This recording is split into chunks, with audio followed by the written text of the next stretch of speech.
नीरज शुक्ला जी। राधे राधे महाराज जी। गुरुदेव भगवान, काम क्रोध लोभ मोह मद मत्सर इन 6 विकारों के आवेगों से कैसे बचे महाराज जी? उत्तम और सरल उपाय बताएं। नाम।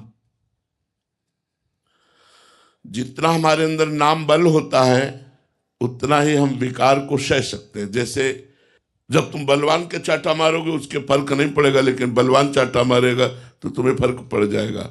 तो हम कमजोर हैं इस समय अध्यात्म बल से, और वो बलवान है काम क्रोध लोभ मोह। तो जब चाहते हैं हमें राउंड राउंड कर देते हैं, घुमा करके परेशान कर देते हैं, भगवान की भक्ति से हटा के माया में लगा देते हैं, गलत आचरण करवा देते हैं। तो हमें थोड़ा बलवान बनना पड़ेगा। बलवान बनने के लिए जैसे हमें अच्छे पदार्थ पाने पड़ते हैं शरीर पुष्ट करने के लिए, ऐसे अध्यात्म में भगवत कथा सुनना, दूसरों की सेवा करना, भगवान नाम जप करना, भगवत आराधना करना। यदि आप भगवान नाम जप करेंगे, सबसे सरल साधन है। मान लो और भी बहुत से कठिन साधन है, लेकिन कठिन साधनों को करना कठिन है कलयुग में। खान पान ही सही नहीं है, हमारा व्यवहार सही नहीं है, हमारा वातावरण बिगड़ता जा रहा है। तो कलयुग केवल नाम आधारा।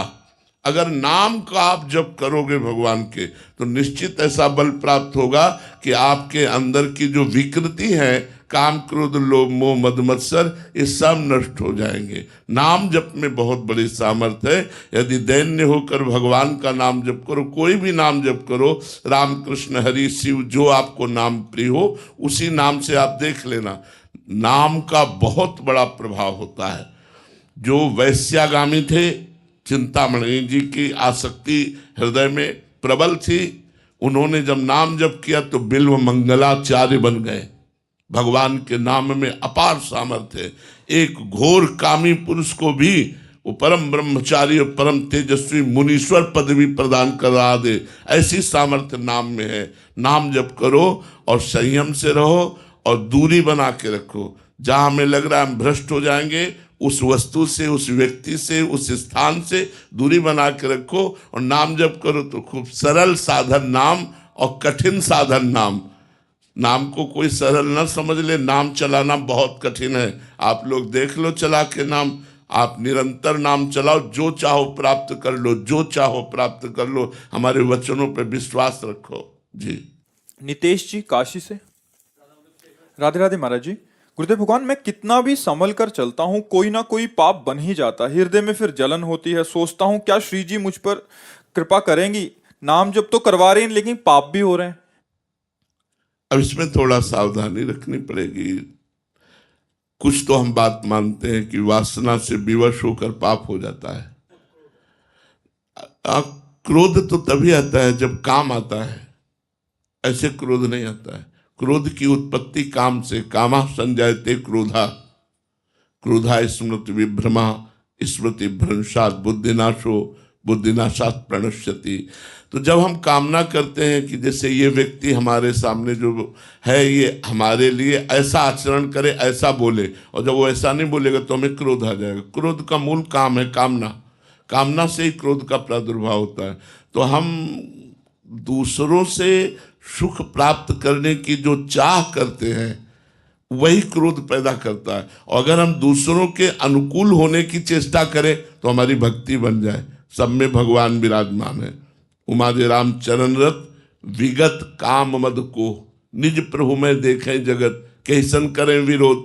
जब हम सब में भगवान को देखने लगे और उनके अनुकूल व्यवहार हम करें, उनसे अपनी अनुकूलता ना चाहें, तो संपूर्ण क्रोध पर हम वश प्राप्त कर सकते हैं, वशीभूत कर सकते हैं क्रोध को। लेकिन क्रोध हमें वशीभूत नहीं कर पाएगा, क्योंकि हम इनसे अनुकूलता चाहते ही नहीं। हम इनको अनुकूलता देना चाहते हैं तो हमें क्रोध आएगा नहीं। और जब हम इनसे अनुकूलता चाहते हैं तब हमें क्रोध आता है कि हम तुम्हारी इतनी सेवा करते हैं। अगर हमें यही है कि मेरे प्रभु हैं सब में विराजमान और मैं इनके अनुकूल रहूं, तो क्रोध आने की वृत्ति भी आएगी तो शांत हो जाएगी। एक ही उपाय है, जहां क्रोध आने लगे मौन हो जाओ, दांती पीस लो कि बोलूंगा नहीं, और नाम जप करने लगो और उसको मन से प्रणाम करो जिसके प्रति क्रोध आता है। तो धीरे धीरे क्रोध का शमन हो जाएगा, धीरे धीरे क्रोध शांत हो जाएगा। अगर बोलना शुरू किया तो क्रोध का स्वरूप बिगाड़ देगा, फिर आपको फिर गुस्सा आ जाएगी, गलत बोलना शुरू हो जाए, क्रोध बढ़ जाए तो मारपीट भी हो जाती, हिंसा भी हो जाती। क्रोध बहुत पाप का मूल है, इसलिए इसको शांत करना चाहिए। काम, क्रोध, लोभ, ये 3 नरक के द्वार हैं और इनका मूल है अहंकार। अशोक रोहानी जी, राधे राधे महाराज जी। महाराज जी, आप कह रहे हैं कि आप विधायक हैं, बट ये कह रहे हैं कि राजनीतिक सामाजिक जीवन में कार्य करते हुए ईश्वर की प्राप्ति की जा सकती है। हाँ, बिल्कुल की जा सकती है। जैसे आप भगवान के द्वारा प्रदत्त विधायक पद दिए हैं तो हजारों लोगों को सुख पहुंचा सकते हैं। यदि आप हजारों लोगों की सुख सुविधा जो सरकार से प्राप्त होती है उसको ईमानदारी से समाज तक पहुंचा पाए और भगवान की सेवा माने, क्योंकि सृष्टि रूप में भगवान ही है। जब हम ईमानदारी से हजारों लोगों को जो सुख सुविधा सरकार से प्राप्त होती है उसको पहुंचाते हैं और हम अपना भरण पोषण अपनी कमाई से करते हैं, जो हमें सरकार की व्यवस्था मिली है या जो हमारी निजी पिता की प्रॉपर्टी है उससे हम अपना भरण पोषण करते हैं, और समाज का जो सुख सुविधा सरकार दे यथावत उसे दे देना और नाम जप करना, तो ये आपकी भारी तपस्या होगी और इसी से भगवान की प्राप्ति हो जाएगी। एक भी अगरबत्ती न लगाइए तो भी आपको भगवान की प्राप्ति हो जाएगी, क्योंकि ये समाज की सेवा है। महाराज जी, आप कह रहे हैं कि मन विचलित हो जाता है पर कई बार, क्योंकि हम समाज की सेवा करके समाज से वाहवाही चाहेंगे तो हमारे मन को दुख हो जाएगा। हम नेकी कर दरिया में डाल वाले सिद्धांत में चलें कि हमने समाज को देखो, समाज का स्वरूप ऐसा है, आप सच्चाई से सब लोग समझ लीजिए। हम अध्यात्म की धरा से कह रहे हैं कि आप प्राणपन से हजारों को सुख पहुंचाइए, लेकिन उस 1000 में 10 ऐसे होंगे जो आपको गाली देंगे, जो आपकी निंदा करेंगे, वो आपको सहना पड़ेगा। यद्यपि आपने ईमानदारी से समाज सुख के लिए हर व्यवस्था की है, अब इतनी बड़ी समाज है और 10 ऐसे निकले आएंगे समाज में जो आपकी निंदा करेंगे, आपका विरोध करेंगे, उनकी भी सेवा करने पर अब आपको यही सहना पड़ेगा। अगर सह गए तो महात्माओं को जो गति प्राप्त होती वही गति प्राप्त होगी। गृहस्थ धर्म में जो भी पद अधिकार मिलता है उस पद अधिकार को भगवान की सेवा मान ली जाए। आप अपने सिद्धांत से चलिए, जो आपको राजकीय विधान से पद का सिद्धांत मिला है, फिर आप देखिए आपकी उन्नति होती चली जाएगी। उन 10 लोगों के विरोध से आप में कोई फर्क नहीं पड़ना चाहिए। आप दुखी तब हो जाते हैं कि लोग ऐसा कहते हैं, तो लोगों में तो भगवान को भी नहीं बख्शा, औरों की तो बात चले दो।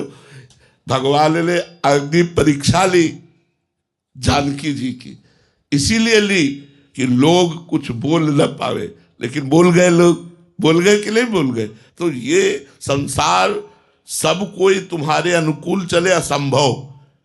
संसार में 10-5 तो ऐसे बने ही रहेंगे जो तुम्हारी निंदा करेंगे, जो तुम्हारा विरोध करेंगे, और वही तुम्हें ऊपर उठाएंगे, वही तुम्हें मजबूत बनाएंगे। विरोधी रूपी डंडे पे ही झंडा फहराता है। तो अगर कोई जितना विरोध करता है उतने आप ऊपर उठते चले जाओगे।